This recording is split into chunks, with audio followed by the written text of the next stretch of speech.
नमस्ते। मैं धीरज कुमार, इंडिया का नंबर 1 लाइफ कोच, आपके इस धीरज कुमार के लाइफ मैनेजमेंट के चैनल में आप सभी का स्वागत करता हूं।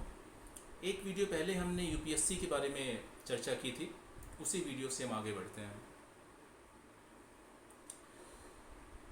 इंडिया में यूपीएससी और साथ में साथ जो स्टेट सिविल सर्विसेज हैं और जो और भी गवर्नमेंट एग्ज़ाम्स हैं like CGL, like banking and other subsidiary exams, जितने भी गवर्नमेंट एग्ज़ाम्स हैं,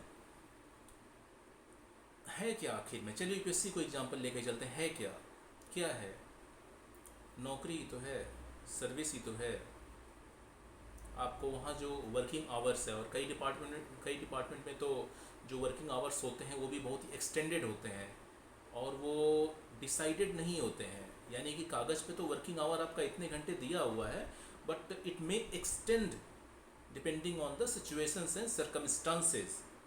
और बहुत बार तो ये 3-3 दिनों तक, 72 घंटों तक जो है आप, यानी कि आपका जो घर अलॉट हुआ है, गवर्नमेंट रेजिडेंट जो आपको मिला है सरकार की तरफ से, आवास, रेजिडेंस, उसमें मतलब समझ जाइए कि 3 दिन लगातार जो है, एक बार सुबह काम से निकले तो आप 3 दिन तक बाहर ही नहीं आ रहे हैं। और मैं ये हवाई कोई भी बात नहीं कर रहा हूँ, मेरे पास बहुत से एक्सपीरियंसेस हैं, ऊंचे से लेके बड़े लेवल के। यानी कि यूपीएससी में सबसे जो बड़ी पोस्ट होती है, सबसे बड़ी, बहुत ही हाई लेवल से लेके सबसे नीचे लेवल तक की सब चीज़ का मेरे पास बहुत अच्छा खासा आई नो वेरी वेल। ठीक है। लाखों लाख बच्चे, जैसे सीजीएल ले लें तो अभी 1-2 साल पहले, अगर मैं सही से याद कर पा रहा हूँ, 2 या 3 साल पहले, या जितने भी, मैं शायद 1-2 साल आगे पीछे हो सकता है, 37 लाख बच्चे एग्जाम दे रहे हैं सीजीएल। 37 लाख, 37 लैक्स। भारत सरकार तो बहुत ही वेरी, मैं इंटेलिजेंट तो नहीं कहूँगा। इंटेलिजेंस एक होता है अच्छे सेंस में, जब आप अपने इंटेलिजेंस का अच्छा इस्तेमाल करते हैं, और एक होता है श्रूडनेस, क्लेवरनेस। अब भारत सरकार क्या कर रही है? देखिए, जो हमारे भारत सरकार है क्या, लेजिस्लेटिव, एग्जीक्यूटिव, जुडिशरी, सबको जो सैलरी मिलती है, सबको जो रहने और जितनी भी मतलब इनको रहने से लेके जितने भी इनके खर्चे होते हैं, ये सब हमारी ही जेब से जाता है। We the people of India, हम जो 150 करोड़ की आबादी है, 150 करोड़ से भी ज़्यादा की आबादी है, हम जो टैक्स देते हैं, हम जो सामान खरीदते हैं, सब चीज़ पर टैक्स पहले से इंक्लूड होता है। तो उससे जो पैसा जाता है वो जाता है, उनसे इन लोगों को सब कुछ मिलता है। जैसे कि अगर हम विधायिका को ले लें, लेजिस्लेटिव को ले लें, अगर हम सेंट्रल गवर्नमेंट में चले जाएं, एमपीज जो होते हैं, चाहे वो लोकसभा के हो गए या राज्यसभा के हो गए, या फिर स्टेट में चले जाएं अपने अपने स्टेट में, तो जो विधानसभा होती है, विधान परिषद होती है कई राज्यों में, विधानसभा, विधान परिषद, जैसे मेरे यूपी में, और स्टेट में, सेंट्रल में चले जाएं तो आपका लोकसभा लोकसभा हो गया, राज्यसभा हो गया। तो ये लोग चुनते तो हम लोग हैं, जो इनकी कॉन्स्टिट्यूंसी असेंबली है, वहाँ से हम लोग चुन के भेजते हैं। लेकिन ये फिर जो भी नियम कानून बनाते हैं, वो कितना हमारे फेवर में बनाते हैं, कितना नहीं बनाते हैं, वो सच्चाई आपको भी पता है, और इसके लिए कहीं ना कहीं हम सब ही जिम्मेदार हैं। एक होता है राइट टू रिकॉल। अगर मुझे सही जानकारी है तो शायद सरदार भगत सिंह जी ने भी इसके बारे में अपने टाइम पे चर्चा की थी, अगर मुझे सही जानकारी है तो। और अगर नहीं की है तो मैं इस वीडियो में थोड़ा सा उसके बारे में संक्षेप में कुछ कहना चाहूँगा। राइट टू रिकॉल के जरिए हम ये कर सकते हैं कि अगर हमारे क्षेत्र का, कहीं का भी, पूरे इंडिया में कहीं का भी कोई नेता, कोई मंत्री, यहाँ तक कि कोई सिविल सर्वेंट, मान लीजिए मेरे एरिया का जो एसडीएम है, डीएम है, एडीएम है, एसपी है, डीआईजी है, या मेरे स्टेट का डीजीपी है, या फिर मिनिस्टर है कोई, और मुझे ऐसा लग रहा है कि भाई 4-5 साल हो गए, या फिर जब से आया है ये सही काम नहीं कर रहा है, या फिर ये नेताजी आए हैं, ये मंत्री जी आए हैं, ये लोग, they are not, they are incompetent and they are not doing their job with the full honesty, that with not integrity। अगर हम जो है, देखिए, मान लीजिए कि मेरी कॉन्स्टिट्यूंसी है, मान लीजिए मेरी constituency, suppose that since I am living in Delhi, तो सपोज मान लो दिल्ली में आप, मेरी को ABC कॉन्स्टिट्यूंसी है, और यहाँ से मैंने A, C, B, डी आदमी को चुन के भेज दिया। ठीक है, और मैंने कुछ समय हो गया, अब मैं देख रहा हूँ कि यार हमारे यहाँ जो इशूज़ थे जिसके लिए हमने उस व्यक्ति को अपने यहाँ से भेजा था वोट देके, और जिस मुद्दे की बात करके वो व्यक्ति जो है यहाँ से चुनाव जीत कर गया, लेकिन वो इशू तो अभी भी पेंडिंग पड़ा है, और जो व्यक्ति चुनकर गया है उसके कान पे जू नहीं रेंग रहा है, और व्यक्ति वो काम कर भी नहीं रहा है। तो हमारे पास एक तरीका हो सकता है दैट एक तरीके से हम उसको जो है वापस बुला सकते हैं कि भाई आप अपने पद का त्याग कर दो। ठीक है, हम में से इतने % लोग जो है बहुमत में या कुछ मेजॉरिटी जो है, हम जो है आपके काम से खुश नहीं हैं, क्योंकि आप अपना काम पूरी ethics, integrity, commitment, dedication, passion, इन सब के साथ आप नहीं कर रहे हैं। पूरी सत्यनिष्ठा, पूरी कर्मठता, पूरी ईमानदारी, इन सब के साथ आप काम नहीं कर रहे हैं। खैर, मैं मुद्दे से भटक रहा हूँ। मैं कहना ये चाह रहा था कि जब आप जैसे कि यूपीएससी ले लेते हैं तो वो जनता के सेवक ही तो हैं। यूपीएससी में जो आदमी आता है, 1000 या कई बार तो उससे भी कम वैकेंसी हुआ करती थी, और आने वाले टाइम में जो मुझे ऐसा लग रहा है कि कहीं ना कहीं और वैकेंसीज कम होती जाएंगी, क्योंकि टाइम लगातार बदल रहा है। ये जो जिस माइंडसेट के साथ लोग यूपीएससी में जाते हैं कि गाड़ी, बंगला, नौकर चाकर, लाल बत्ती गाड़ी, खैर लाल बत्ती गाड़ी तो हट गई है, जहाँ तक मेरी जानकारी है पूरे स्टेट में हट गई है, पूरे इंडिया में हट गई है, मैं एग्जैक्ट अभी क्लियर नहीं हूँ, लेकिन हट गई है। यूपी का तो हट गई है, और कई आप अपने स्टेट का बता सकते हैं। और ये केवल जो है एक आपका पुलिस में, एक फायर सर्विसेज में, एक मेडिकल में, जहाँ तक अगर मैं सही जानकारी है तो इसमें ही केवल लाल बत्ती अलाउ है, अगर मेरी पूरी जानकारी सही है तो लेकिन जो एक हमारा जो गुलामी का इतिहास रहा है 200 सालों का, जो अंग्रेज़ों की हमने जो गुलामी की, उस टाइम पे जो सिविल सर्वेंट्स थे, पहले तो जो है अंग्रेज़ों द्वारा ही चुन के आते थे, और पहले तो केवल अंग्रेज़ों को ही जो है शुरू में उनको ही जो है इस एग्ज़ाम में बैठने का अधिकार था। और कुछ जो इस एग्ज़ाम का पैटर्न बना था, वो जो रिक्वायरमेंट थी, एलिजिबिलिटी थी, वो क्राइटेरिया ही कुछ ऐसा था कि जैसे कि एक हमारे और एग्ज़ाम ही उसका शुरू में पहले इंग्लैंड में होता था। तो उस ज़माने में, यहाँ से 150 साल पहले, 250 साल पहले, कौन भारत का व्यक्ति जो कि किस कंडीशन में भारत था, ये आप सबको पता है। मुझे ज़्यादा कुछ इसके बारे में चर्चा करने की या वर्णन करने की कोई आवश्यकता नहीं है। तो उस समय पहले कौन भारतीय जो है लंदन में जा रहा है, और उस टाइम पे ग्रेजुएशन करके फिर लंदन में जाके एग्ज़ाम दे रहा है, क्योंकि उस समय पर जो है भारत में यूपीएससी एग्ज़ाम देने के लिए कोई ऐसी व्यवस्था नहीं थी शुरू में। पहले तो ब्रिटिशर्स ही आते थे। तो पहले एक भारतीय, अगर मेरी जानकारी सही है, अगर मैं गलत नहीं हूँ, तो सत्येंद्र नाथ बोस, अगर मैं नाम सही याद कर मुझे याद आ रहा है, तो इन्होंने ये एग्ज़ाम में बैठे थे, क्रैक किया था शायद इन्होंने, इनको शायद अलाउ नहीं हुआ था, अगर मेरी जानकारी सही है। तो अगर मैं गलत हूँ तो मुझे करेक्ट कर दीजिएगा, क्योंकि मैं कुछ रिसर्च करके सब करके नहीं आता हूँ। अभी रात के 10 बज रहे हैं और थका रहा हूँ, मैं आया हूँ कहीं से, लेकिन मुझे आज मुझसे कुछ वीडियो बनाते हैं किस अच्छे मुद्दे पे, तो बस अभी सूझ गया, अभी वीडियो रिकॉर्डिंग के 2 मिनट पहले, तो बस बोल रहा हूँ। तो अगर कुछ गलती वगैरह हो तो मुझे करेक्ट करने के लिए कमेंट में लिख सकते हैं आप। तो उनको शायद, क्योंकि ये वो क्वालिफाई हुए थे शायद, लेकिन उनको शायद ज्वाइन नहीं करने दिया गया, क्योंकि वो भारतीय, ऐसा कुछ था, पता नहीं, अगर मेरी जानकारी सही है तो। फिर बाद में कई लोगों ने किया, सुभाष चंद्र बोस जी ने भी किया, राजेंद्र प्रसाद जी भी, डॉक्टर राजेंद्र प्रसाद जो भारत के पहले राष्ट्रपति वही बैठे।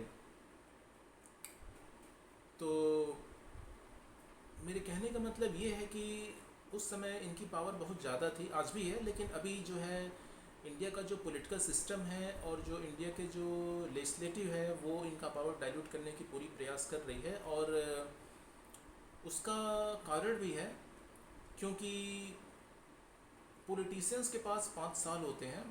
इन 5 सालों में अगर उनसे जनता खुश नहीं है, तो उनको पता होता है अगली बार वोट मांगने जाएंगे, तो अगर कोई बहुत ज़्यादा जो पॉलिटिशियंस हैं, अगर वो they don't know that how to make their people happy. तो अगर उनको पता नहीं है तो अगली बार चुनाव हारने का चांस बहुत ज़्यादा होता है। लेकिन जो सिविल सर्वेंट्स होते हैं, जो यूपीएससी, खासकर चलिए यूपीएससी की बात करें, यूपीएससी में चुन के जाते हैं तो उनको पता होता है कि भाई एक बार हम सिलेक्ट हो गए तो भाई एक तो टैक्स नहीं देना है, बड़ा बड़ा बंगलो मिलता है, कोठियाँ मिलती हैं, डीएम घर कैसा होता है आपको पता ही है, मंत्रियों के साथ उठना बैठना, मंत्री जी का फ़ोन कॉल, बड़े बड़े लोग मिलने आते हैं, मतलब समाज में वाही वाही, यश, कीर्ति, दिव्य कीर्ति जी की याद आ रही, दिव्य यश पताका फहराने लगती है। तो ये सारी चीज़ें होती हैं। तो अब आजकल जो है ऐसा तो है नहीं कि अंग्रेज़ों का टाइम है और ग्रेजुएशन करना बहुत ही मुश्किल है। आज़ादी के बाद से खासकर ग्रेजुएट कॉलेज तो हर जगह खुल गए हैं। एलिजिबिलिटी क्या है? That candidate must be, UPSC eligibility है that he must be graduate. Graduation जो है अगर कोई 33% पाया है, दैट अगर जिनको जो अपने आप को अंग्रेज के लड़के उनको बता देता हूँ कि 33% का मतलब होता है that 33% of the total marks they have obtained in their graduation. तो जो व्यक्ति जो है 33%, 33% मार्क्स लाया है वो भी यूपीएससी में बैठ सकता है, ही इज एलिजिबल।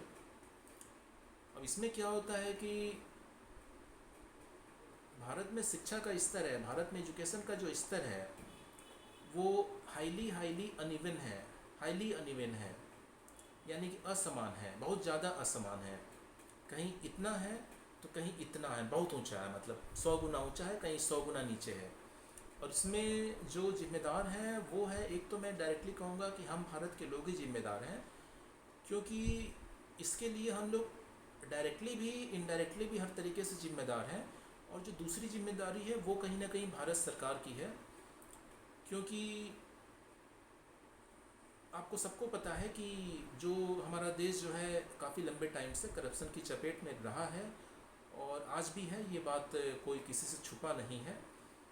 और कई ऐसे केसेस आते हैं जहाँ बहुत बड़े बड़े लोग करप्शन में इन्वॉल्व होते हैं और कुछ दिनों बाद न्यूज़ दब जाती है। खैर, मुझे कोई न्यूज़ नहीं बनना है, आप मेरे इशारा समझ रहे होंगे मैं क्या कहना चाह रहा हूँ। तो डायरेक्ट आगे बढ़ते हैं। तो क्योंकि हंगामा खड़ा करना मेरा मकसद नहीं है, तस्वीर बदलनी चाहिए। अगर कुछ 1% भी परिवर्तन आता है, एक भी चेंज आता है, तो that is the motto of this video. किसी एक व्यक्ति के भी जीवन में या कोई, अगर ये वीडियो सरकार के किसी बासिंदे तक, सरकार के किसी नुमाइंदे तक, सरकार के किसी व्यक्ति तक पहुंचती है और वह व्यक्ति जो है कुछ प्रयास करता है, तो इस वीडियो को बनाने का जो मेरा मकसद है वो सफल है, सफल होगा। तो जो एजुकेशन सिस्टम है वो जिस डिलैपिडेटेड कंडीशन में है, वो कहीं ना कहीं जो देश का सिस्टम है, गवर्नेंस का, जो पॉलिसीज़ हैं, जो पॉलिटिशियंस हैं, जो लेजिस्लेटिव पर्सन्स हैं, यहाँ तक कि जो सिविल सर्वेंट्स हैं, जो एग्जीक्यूटिव बॉडी है, एग्जीक्यूटिव बॉडी यानी कि जो मेजरली सिविल सर्वेंट्स हैं, इनके ऊपर होते हैं इनके डिपार्टमेंट के minister. Suppose that I am talking for the education, so all the persons, all the from the peon grade 4 person to grade 3 clerks, grade 2 higher level officer, and grade 1 basically involve state civil services and gazetted officers and UPSC selected persons, and above them minister of that department. For example, you can take education minister of, suppose, for Uttar Pradesh, or for Tamil Nadu, or for any state you can take, or for the whole India you can take education as HRD ministry. तो कहीं ना कहीं तो पूरा system ही जिम्मेदार है और कहीं ना कहीं हम लोग भी जिम्मेदार हैं। तो अब इसमें होता क्या है कि जो देश में परिस्थितियां हैं, हमारे इंडिया में जो है गुलामी को बहुत सपोर्ट किया जाता है। नौकरी करना है, नौकरी करना है, सबको नौकरी करना है। आप देख लीजिए, अधिकतर लोगों को नौकरी करना है। सबसे बेस्ट होता है अपना खुद का काम। नौकरी में आप नौकर बनते हैं, किसी के गुलाम बनते हैं, किसी के इशारों पर चलते हैं आप। उसके कहने पे आप आएंगे, उसके कहने पे आप वैसा काम करेंगे और वगैरह वगैरह वगैरह, सब कुछ उसके कहने पे। आपकी ज़िंदगी आपकी नहीं रह जाती है, आपकी ज़िंदगी किसी और की हो जाती है, क्योंकि उसके बदले में आपको जो उसका मूल्य मिलेगा, उसका जो वेतन मिलेगा, और अगर आप सरकारी में हैं तो उसके बदले में जो आपको घर मिलेगा, पैसा मिलेगा, अंडर द टेबल मनी मिलेगी, इनडायरेक्ट बेनिफिट्स मिलेंगे, समाज में दिव्य पताका फहराएगी आपकी दिव्य कीर्ति जी की तरह। रिस्पेक्ट ही कर रहा हूँ। तो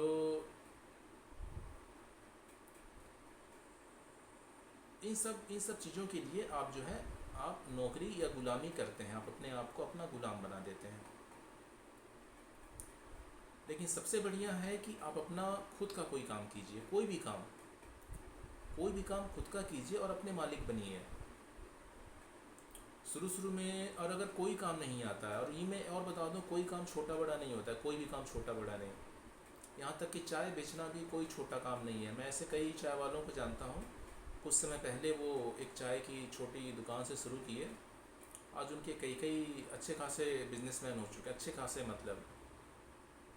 खासे मतलब करोड़ों में कमा रहे। आप इतना समझ लो इनडायरेक्टली, कुछ ही सालों में, ज़्यादा टाइम नहीं। कोई भी छोटा काम आप शुरू कर दीजिए, अगर आप उसको पूरी निष्ठा के साथ कर रहे हैं, अगर आप अपने काम के प्रति पूरी तरीके से वफादार हैं, तो इसमें आपको कोई भी शर्म, कोई भी संकोच, या समाज में कोई व्यक्ति क्या सोच रहा है आपके बारे में, ये ख्याल आपके मन में नहीं आना चाहिए। अगर ये ख्याल आपके मन में आ रहा है तो इसमें कहीं ना कहीं जो गलती है वो आपकी है, आपकी सोच की है। हमारा जो सिस्टम है, हमारी जो कंडीशनिंग हुई होती है बचपन से, उसकी भी कहीं गलती है। लेकिन मैं ये कहूँगा कि देखिए, सिस्टम तो आप नहीं बदल रहे हैं, लेकिन कम से कम अब अपने आप को तो बदल सकते हैं। अपने आप को बदलिए, अपना नज़रिया बदलिए, अपना एटीट्यूड सही कीजिए, तो सब सही हो जाएगा। अब जो है आपका कंपटीशन किससे हो रहा है यूपीएससी में? अब यूपीएससी में वो नहीं रह गया है कि अब जो है अधिकतर लोग, मैं जानता हूँ कोई अधिकतर जो आईआईटी, आईआईएम, एमबीबीएस, एम्स के लड़के, और भी हर फील्ड के अलग अलग, कुछ तो जो है कोई मतलब अच्छे कॉलेज से पढ़े हुए, जो बचपन से बहुत, जिनको 12-12 घंटे बैठने की आदत है, उससे भी ज़्यादा बैठने की आदत है, 12-12 घंटे बैठ के किताब पढ़ सकते हैं। कुछ तो कई सालों का, कोई टीसीएस में किया है, कोई विप्रो में किया है, कोई इन्फोसिस में किया है। मेरे एक दोस्त है, 10 साल से, 10-12 मतलब काफ़ी सालों से जानता हूँ, वो बैंक ऑफ अमेरिका में किया है, शायद वीडियो देख भी रहा होगा। तो बैंक ऑफ, अभी आरबीआई में है, तो बैंक ऑफ अमेरिका में किया है, आईआईटी से है, फिर आईएम से है। यूरोप की कई कंट्री घूम चुका था यूपीएससी शुरू करने के पहले। 3-4 साल जॉब भी किया बैंक ऑफ अमेरिका में, 2.5 साल उसके पहले आईटी से करके, फिर 1 साल, फिर आईएम से करके, फिर 2.5-3 साल, फिर यूपीएससी किया, सारा अटेम्प्ट दिया बेचारा, सारा अटेम्प्ट दिया, 6-7 साल तैयारी किया, 6 अटेम्प्ट पूरा ख़त्म हो गया जितना भी अटेम्प्ट था। फिर सारा एग्ज़ाम देने लगा, स्टेट सिविल सर्विसेज, वो बिहार का था तो बिहार का बीपीएससी, और यूपीपीसीएस भी दिया था, और सारा एग्ज़ाम जो भी निकल रहा है, बैंक। और मुझे तो ज़्यादा, खैर मुझे ज़्यादा आइडिया नहीं, ज़्यादा मतलब मैं यूपीएससी, स्टेट सिविल सर्विस ज़्यादा थोड़ा मुझे आइडिया है, क्योंकि वो सारा एग्ज़ाम दिया, कई जगह सिलेक्ट भी हुआ। तो फिर बाद में आरबीआई में वो हो गया है, तो वहाँ कर रहा है। तो और वो हर बार मेंस लिखा, every time, for the first time itself he wrote mains. तो उसके दोस्त भी कई थे जो आईआईटी और वगैरह, आईएम अहमदाबाद के लड़के भी यूपीएससी दे रहे थे, और 4-4 5-5 सालों से तैयारी कर रहे थे। दिल्ली के एक एरिया में जो बड़ा फेमस है, राजेंद्र नगर की बात कर रहा हूँ। तो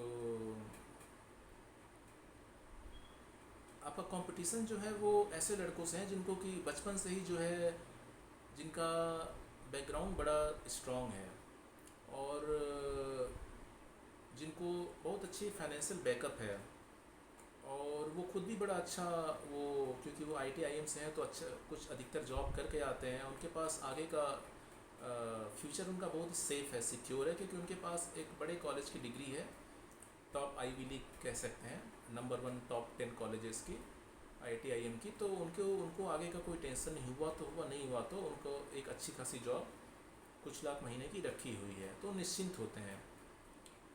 तो जो है कि हालांकि इनमें कुछ ऐसा नहीं कि सबको उतनी सैलरी मिलती है। एंड अहमदाबाद में भी जो है 5 लाख का प्लेसमेंट भी होता है, यानी कि तकरीबन 35-40 हज़ार रुपये, अगर मैं सही सही जोड़ रहा हूँ तो। हाँ, ऐसा ही है सर, उतने भी मिलते हैं। और फीस कितनी आपको पता है, मतलब 25-26 लाख कम से कम, या उससे भी ज़्यादा, और सब जोड़ जाड़ के रहना खाना और ज़्यादा हो जाता है। और अगर एजुकेशन लोन लेते हैं तो और ज़्यादा हो जाता है। तो खैर मुद्दे पे आते हैं। तो आपको कंपटीशन बहुत तगड़ा है। और पहले जो है, आज से कुछ सालों पहले तक जो है इतनी कोचिंग्स, और ख़ासकर जब से कोविड आया तो उसके बाद से जो है, सॉरी सो C-19 बोलते हैं, C-19 आया तब से जो है इसकी अवेयरनेस और ज़्यादा हो गई कि ऑनलाइन में जो है ज़्यादा इसमें इसमें प्रोग्रेस हुआ है, टीचिंग में और अवेयरनेस में। तो अब एजुकेशन मटेरियल बहुत ज़्यादा और ईजिली अवेलेबल है। दूर लंदन से बैठ, मैं कई लड़कों को जानता हूँ जो कोई लंदन से तैयारी कर रहा है, कोई सिंगापुर से तैयारी कर रहा है, वो एग्ज़ाम देने आते हैं, वैसे लोगों को जानता हूँ। ठीक है, तो 7 समुंदर पार से भी लोग बैठ के बड़े से बड़े कोचिंग का क्लास ले सकते हैं और तैयारी कर सकते हैं। आप सोचो, आप तो आपका कंपटीशन बहुत तगड़ा है। तो इसमें जो जिन बच्चों को जो 12th फेल मूवी बनाई गई और जो कोचिंग द्वारा प्रोपगेटेड हुआ, और मैं दृष्टि IAS के जो संस्थापक और संचालक हैं डॉक्टर विकास दिव्यकीर्ति जी, वो उस पिक्चर में आए। और चूँकि वो हिंदी माध्यम से वो इंडिया की एक तरीके से, देखिए इसमें कोई नंबर 1 नंबर 2, इसमें होता क्या है कि जो एक एडवर्टाइजिंग होती है उसके ऊपर ही डिपेंड करता है आप कितने टॉपर्स का फ़ोटो लगा लेते हैं। और कहीं ना कहीं कंटेंट मटेरियल भी ठीक ठाक होता है। UPSC में है क्या, UPSC में GS ही तो है, जनरल स्टडीज़ है। अगर आप उसका सिलेबस देखेंगे, GS 1 में आपका इंडियन हिस्ट्री, वर्ल्ड हिस्ट्री, ठीक है, freedom, India since independence, freedom struggle, Indian society, geography of India including geomorphology और all the geographical conditions, climate change etc. आप अगर GS 2 में चले जाएंगे तो पॉलिटी है, गवर्नेंस है, कॉन्स्टिट्यूशन ऑफ इंडिया है, पॉलिटिकल सिस्टम है, ठीक है, इस तरह की कुछ चीज़ें हैं, सोशल जस्टिस है।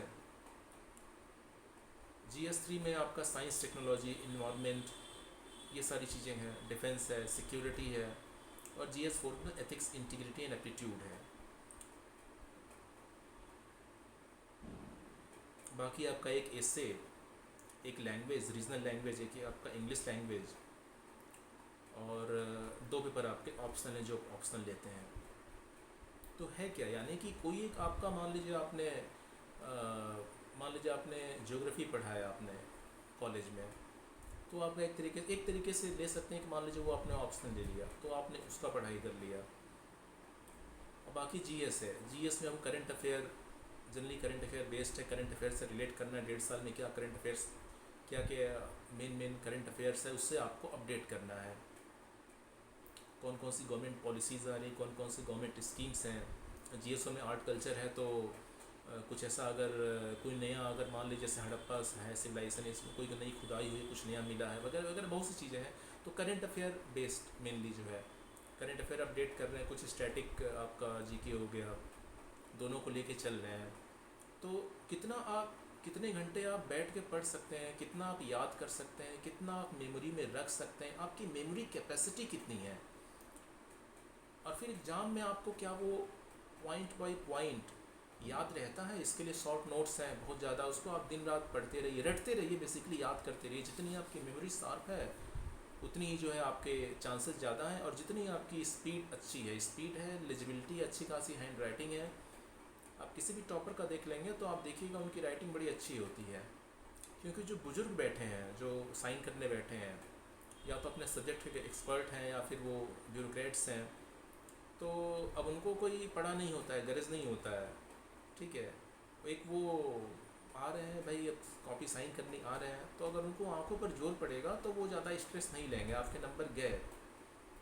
और जितने भी बहुत से इंटेलिजेंट लोगों को देखिए, इसका कोई इंटेलिजेंस से कोई लेना देना नहीं, कोई दूर दूर तक लेना देना नहीं है। और भारत में जितने सिविल सर्वेंट हुए हैं, एक आध को छोड़ दें, जैसे कि एक चीफ इलेक्शन कमिश्नर थे, नाम मुझे याद नहीं आ रहा, आप टाइप लिख सकते हैं, तो उन्होंने थोड़ा सा T सेशन ऐसे कुछ करके था, ठीक है।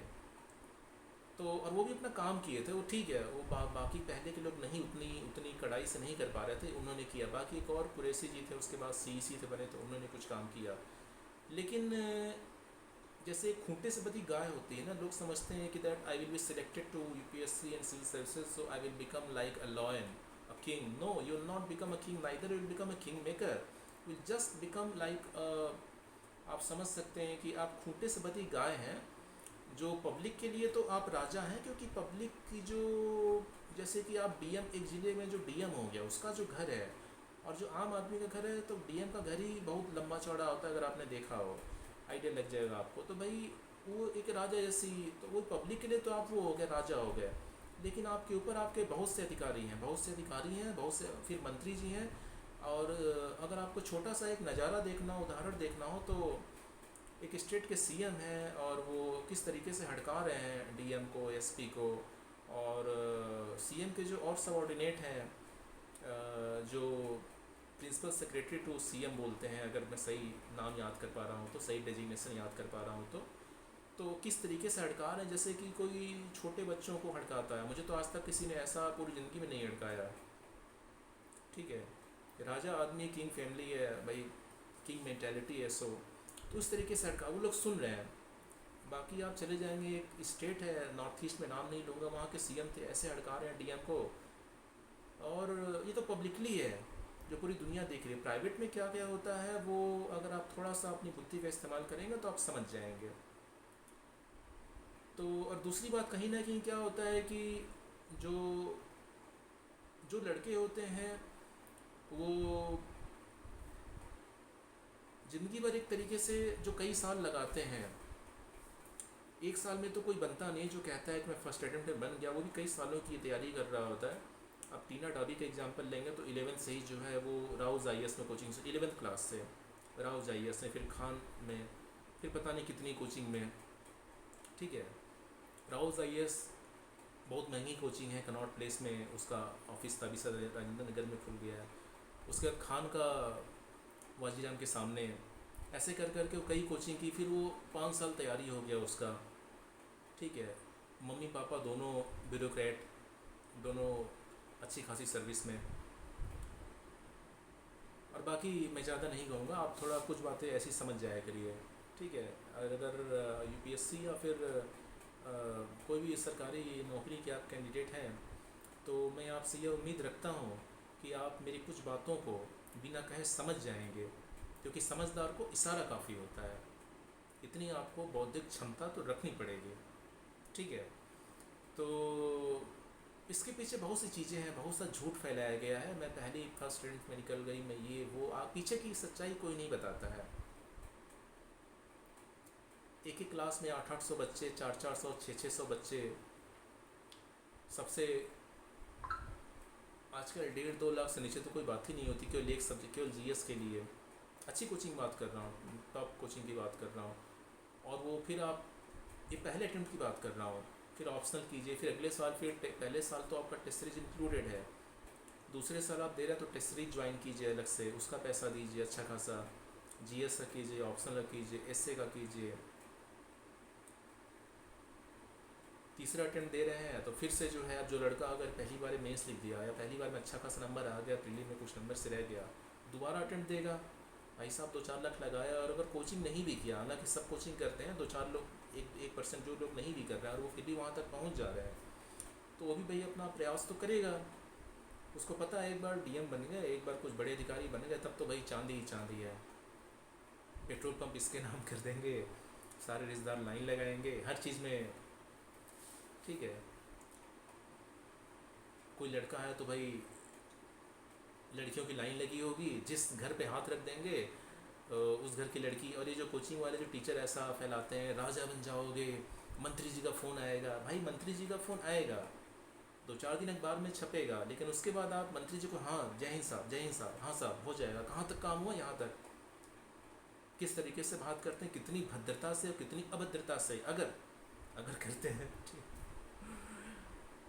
मैंने देखा एक बहुत बड़े कमिश्नर थे, क्योंकि मैं थोड़ा, मेरी थोड़ी पहुंच है, तो मैंने जो देखा, मतलब already selected officer, it has been already like 15 years it has been, तो इट हैड बीन, मैं नाम तो नहीं लूँगा, एक स्टेट है, बहुत बड़ा स्टेट है, बहुत कमिश्नर थे और वहाँ पे मंत्री जी के पैरों में गिर के, अपने बड़े अधिकारी के पैरों में गिर के सबको, और बहुत चीज़ें मैंने देखी हैं, बहुत सी भाई सेल्फ रिस्पेक्ट तो आपका ठीक है, आपका सर झुक रहा है और अंदर से आपकी आत्मा जबकि गवाही नहीं दे रही, फिर भी क्योंकि नौकरी बचानी है, ट्रांसफ़र आपका कहीं ऐसे जगह हो गया जहाँ आप नहीं चाहते हैं, आप बचाना है तो चक्कर लगाइए। ऐसे मैं कई लोगों को जानता हूँ जो कि 8-8 साल तैयारी किए, क्योंकि एक मेरे घर के पास एक लड़का था, वो कई साल तैयारी किया, 10 साल रहा वो, after finishing his BTech, placement शायद हुआ है नहीं हुआ पता नहीं, तो फिर वो आया और इंडिया की जो नंबर 1 कोचिंग जो सबसे ज़्यादा फीस करके फिर कई साल तैयारी किया, 8-9 साल 10 साल तो कमरा लेके रहा वहाँ पे, हो गया, स्टेट सिविल सर्विस में हो गया, रेवेन्यू में हो गया मान लीजिए, तो जीएस पेपर 4 बहुत ज़्यादा नंबर ला रहा है, बहुत ज़्यादा, मतलब टॉपर रैंक 1 से भी ज़्यादा, और यहाँ की बाकी जीएस में भी अच्छा खासा नंबर ला रहा है, अच्छा खासा मतलब। और भाई साहब वो सिलेक्ट होने के बाद जो है, मतलब कितनी ईमानदारी से काम कर रहा है कि मैं क्या ही बोलूँ, आप समझ रहे हो, मतलब मैं थोड़ा एक व्यंग्य कर रहा हूँ। और ये फिर एक नहीं कईयों की बात है, आप आए दिन न्यूज़ सुनते हैं, इन डीएम के घर से इतने करोड़ रुपए मिले, इन डीएम के घर से इतने करोड़ रुपए मिले, इतनी प्रॉपर्टी, इतने फ्लैट्स। और मैंने देखा है कि क्योंकि हमारे ही आपके बीच से आते हैं, लोअर मिडिल क्लास, कुछ हायर मिडिल क्लास से भी आ रहे हैं आजकल, तो इनके अंदर जो है एक तो नेताओं का जो इनका ट्रीटमेंट होता है, मंत्री जी, नेता, सुपीरियर, क्योंकि होती तो सर्विस ही है, और मन में सोच के होते हैं that we are going to be like a king. और जो हमारे अंग्रेज़ थे जिन्होंने सिस्टम शुरू किया था सिविल सर्विसेज, उनका जो है कम से कम उनके अंदर एक प्रोफेशनलिज्म था, उनके अंदर बातचीत करने का तरीका था, that how to behave in a professional environment.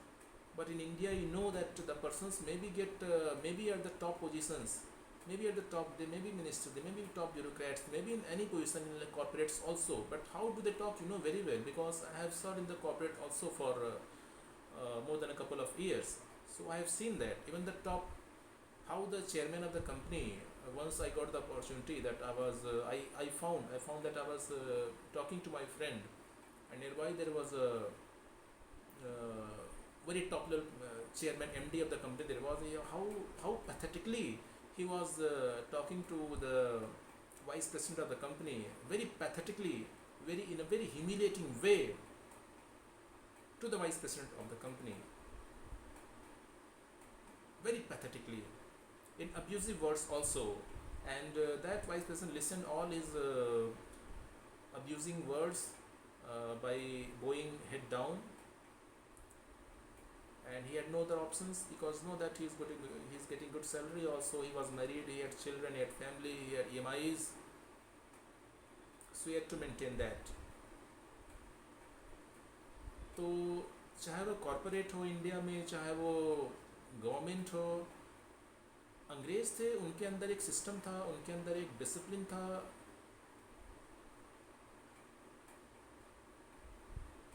अगर जो है तो खैर मुद्दे से भटक जाएंगे, मैं किसी की तारीफ़ नहीं कर रहा हूँ, मैं रियलिटी से जो मैं समझ पाया हूँ वो बता रहा हूँ। तो इनके अंदर एक फ्रस्ट्रेशन हो जाता है। मैंने देखा है कि जब सिलेक्ट हो जाते हैं या जो भी होते हैं, आप खुद जाके देख सकते हैं, तो कितनी अपने जो जनता होती है, अगर आप कोई अच्छे पोजीशन पे नहीं है तो जो जनता होती है उनसे कितनी अभद्रता से और उनसे कितना बेरुखा व्यवहार करते हैं।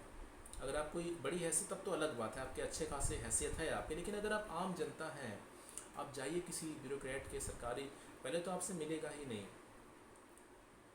ठीक। और बाकी सरकारी दफ्तरों कंडीशन क्या है ये आपको पता है, मैं भी कई बार गया हूँ, तो मैंने तो जो नज़ारा देखा है तो नहीं वर्णन करूँ तो ज़्यादा अच्छा है।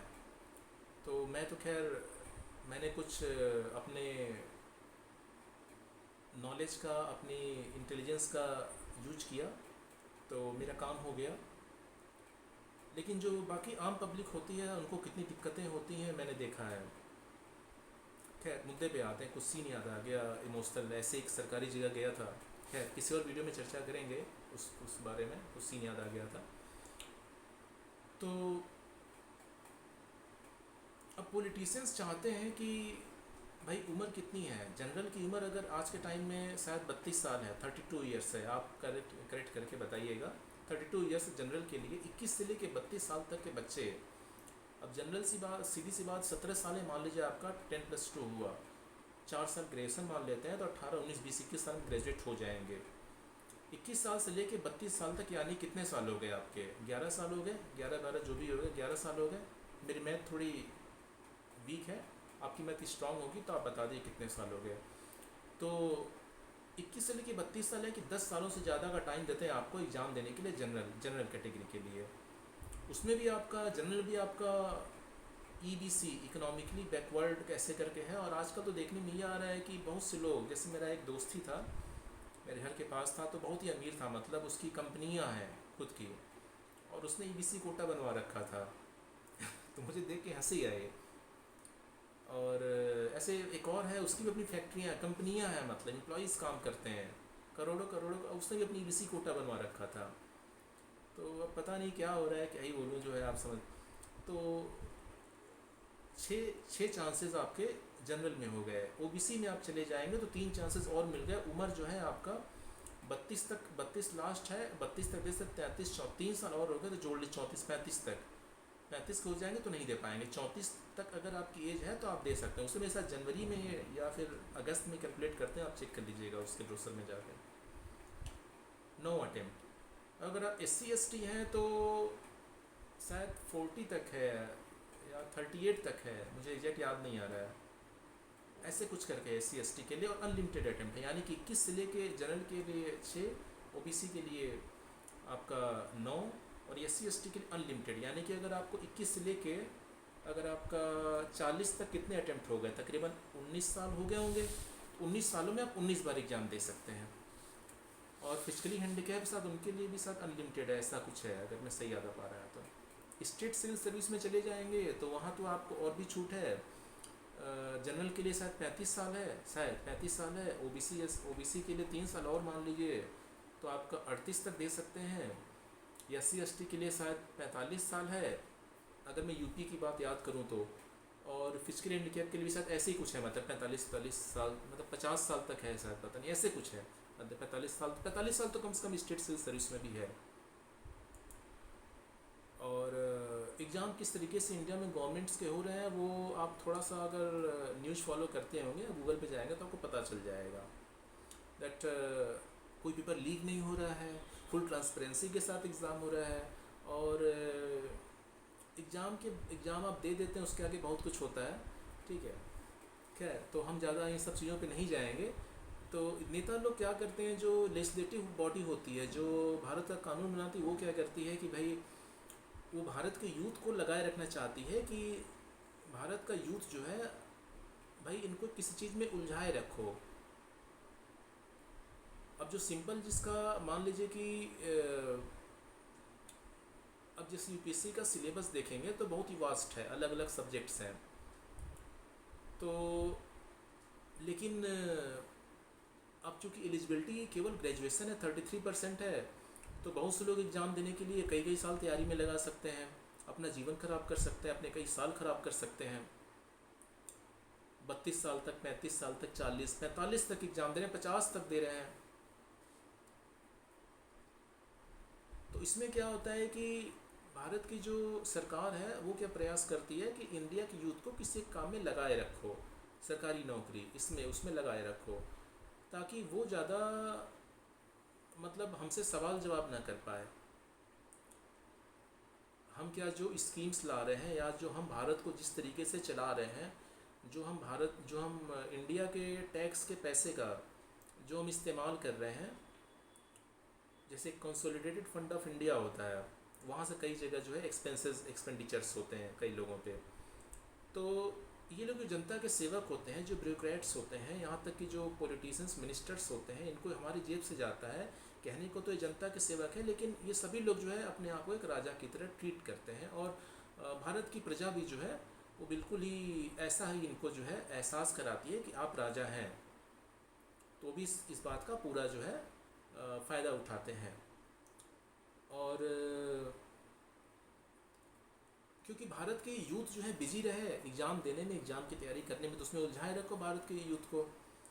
अगर भारत की यूथ जो है अगर क्रिएटिविटी में जाएगी, अपने पैसन पे काम करेगी, अपने कोई इनोवेट करेगी, कोई नई चीज़, कोई एंटरप्रेन्योरशिप करेगी, कोई डांस, ड्रामा, म्यूजिक, किसी भी एक फील्ड में जाएगी। मैं तो कहता हूँ, जैसे मुझसे बहुत लोग पूछ सकते हैं कि भाई आप जो है मैं एक मुद्दे से भटक जाऊँगा, 12th फेल की बात कर लेता हूँ। तो 12th फेल इसीलिए मुझे अच्छी नहीं लगी क्योंकि बहुत ही अजीब अजीब चीज़ें दिखाई गई हैं।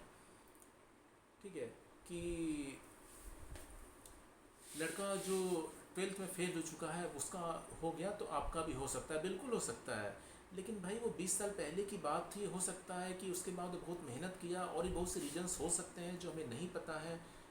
ठीक है, क्योंकि आज आज भाई उस समय आज आईआईटी आईआईएम बड़े बड़े कॉलेजेस के लड़के, अब उस समय कितने बीटेक हुआ करते थे, कितने एमबीए हुआ करते थे, कितने एमसीए हुआ करते, कितने पीएचडी हुआ करते थे। उस समय कितने लोग जाते थे। उस समय अगर 1.5-2 लाख दे रहे हैं तो आज जो है 14 लाख 15 लाख लोग दे रहे हैं। ठीक है, आप इसी बात से अंदाज़ा ले पेपर का स्ट्रक्चर उसमें कैसा था। मैं कई लोगों को जानता हूँ जो कि पहली बार में सिलेक्ट हुए, कोई आईआरएस बन गया, कोई कुछ बन गया, अगली बार फिर उसके बाद कभी उनका प्रीलिम भी नहीं हुआ। मैं जानता हूँ ऐसे लोगों को, कई बार एग्ज़ाम दिए, किसी न किसी सर्विस में हो गया, फिर प्रीलिम ही नहीं हुआ कभी। क्योंकि पेपर का स्ट्रक्चर जो है, कभी सीसेट आ गया, सीसेट के बाद से कई बार कई लोग जैसे पहले हिंदी मीडियम से लड़के यूपी, एमपी, छत्तीसगढ़, बिहार, आपका उत्तराखंड, आपका हरियाणा, राजस्थान, इधर के जो एरिया है जो हिंदी मीडियम का जो देते थे, तो जब सीसेट आया तो कितना इन लोगों को इफेक्ट हुआ, क्योंकि पैटर्न ही ऐसा था। और सीसेट का आप क्वेश्चन देख लीजिए, कैट जेड जो एमबीए के जो जो जो एग्ज़ाम्स का जो लेवल होता है, मैथ, रीजनिंग, डीआई वगैरह वगैरह, डीएस जो है और भी कई, तो आप स्ट्रक्चर देख लीजिए पेपर का।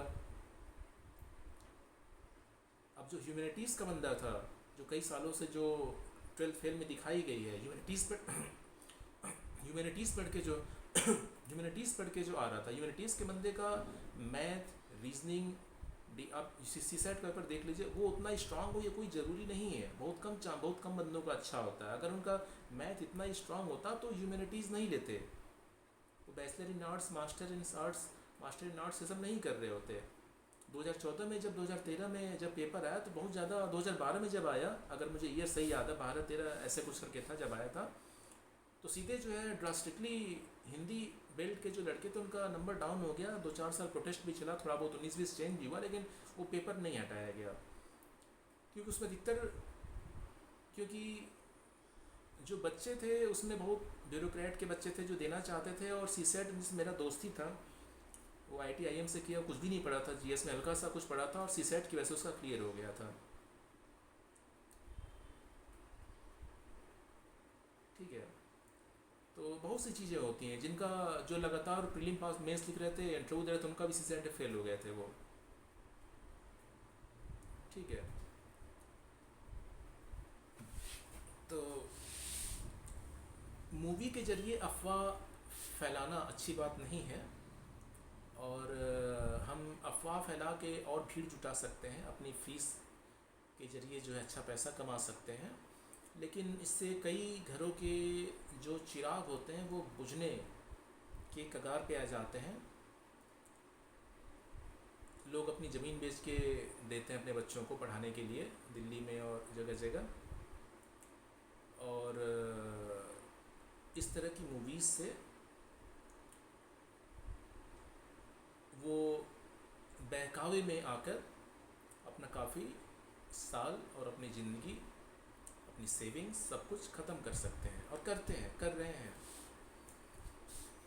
तो 44 मिनट हो गए हैं, कहना तो बहुत कुछ है, लेकिन एक मेरे जान पहचान के यूट्यूबर, उन्होंने कहा कि ज़्यादा वीडियो लंबा रखेंगे तो आज के ज़माने, आज के टाइम के जो लोग देख रहे हैं उनकी अटेंशन स्पैन इतना नहीं रह गया है।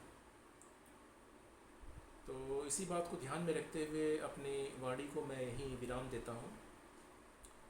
मैं आशा करता हूँ कि इस वीडियो से आपको कुछ सीखने को मिला होगा। और अगर कोई डाउट है तो आप मुझे कमेंट कर सकते हैं, मेरा नंबर दिया हुआ है। कंसल्टिंग के चार्जेस हैं जो कि डिस्क्रिप्शन में लिखे हुए हैं, मेरा नंबर डिस्क्रिप्शन में इस वीडियो के और इस चैनल के बायो में दिया हुआ है। व्हाट्सएप या टेलीग्राम करके कांटेक्ट कर सकते हैं।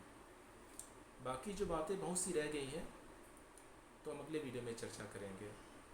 इस वीडियो को ज़्यादा से ज़्यादा शेयर कीजिए ताकि और भी लोगों को कुछ काम की बातें पता चल सकें। जो पैसे को आप यहाँ वहाँ लगा रहे हैं उस पैसे से आप कोई छोटा मोटा बिजनेस कर सकते हैं। एक छोटा सा आइडिया देना चाहूँगा, कोई बिजनेस कोई सामान लाइए कहीं से, उसको बेच दीजिए। इंडिया में कुछ ऐसे, जैसे नॉर्थ इंडिया में कुछ ऐसे जगह हैं वहाँ से कोई सामान खरीद लीजिए, अपने आसपास जहाँ पर रहते हैं वहाँ बेच दीजिए, ट्यूशन पढ़ा दीजिए।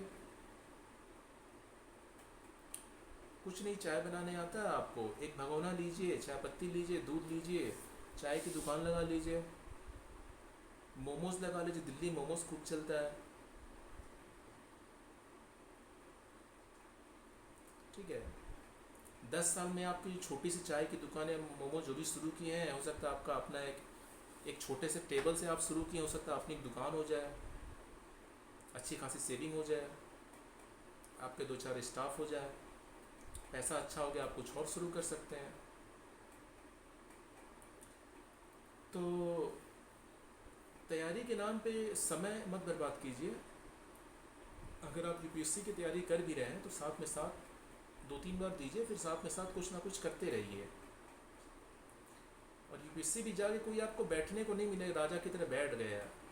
और पहले से सरकारी नौकरियां भी नहीं रह गई हैं। मेरी एक जिलाधिकारी से बात हो रही थी, एसडीएम से बात हो रही थी, रात के 11:15 बजे से लेकर 12:30 बजे तक। तो मुझे लगा बड़े मज़े में होगा, अब तो भाई एसडीएम है ये है।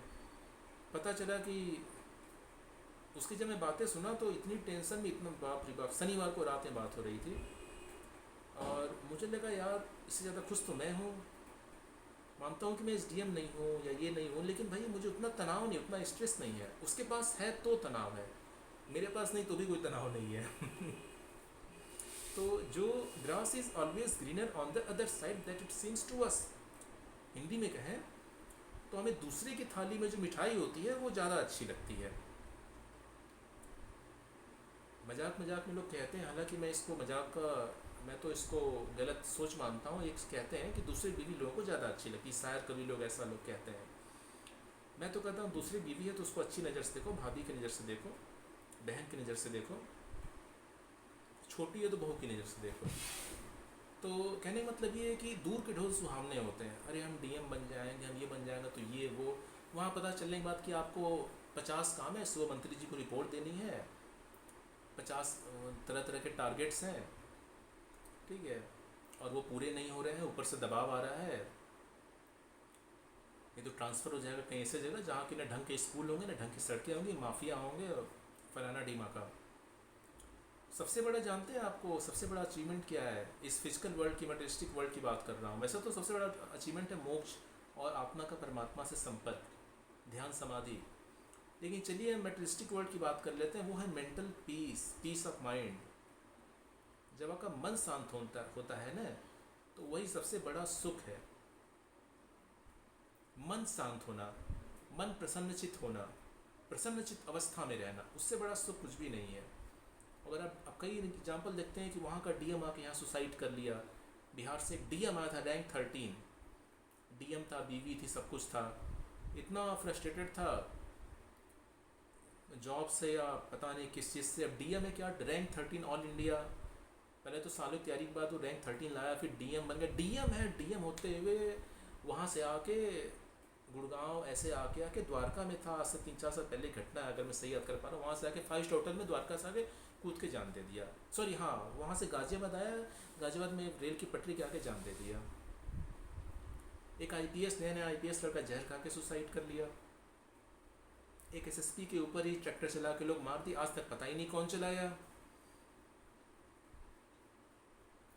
एक डीएम को जिंदा पेट्रोल छिड़क के जला दिया गया बीच बाजार में, आज तक कुछ नहीं हुआ, न्यूज़ को ही दबा दिया गया। तो बाकी अब समझदार को इशारा काफ़ी है। सबसे बड़ा सुख है मन का सुख, शरीर स्वस्थ रहे, ईश्वर की कृपा बनी रहे, यानी यूनिवर्स, जो लोग भगवान को नहीं मानते हैं तो यूनिवर्स को मानते हो, कोई तो है, चलो मदर नेचर को मानते हो, नेचर की अच्छी ब्लेसिंग्स रहे, आपका शरीर चलता रहे, शरीर स्वस्थ रहे जब तक रहे आप, और शांति रहे जीवन में, इतना पैसा रहे कि आप जीवन को अच्छे से चला लो। एक कमरा तो रहे, मेरे लिए तो एक कमरा सफिशेंट, एक कमरा रहे ताकि अपना बारिश में धूप में अपने आप को सुरक्षित रख पाएँ, जंगली जानवरों से, बारिश में, धूप में, ठंड में। इतना आप कमा लो, इतना आप कमा सकते हो, कोई भी कमा सकता है। तो मिलते हैं अगले वीडियो में, बहुत ज़्यादा हो गया, 50 मिनट हो गया। जय हिंद, जय भारत।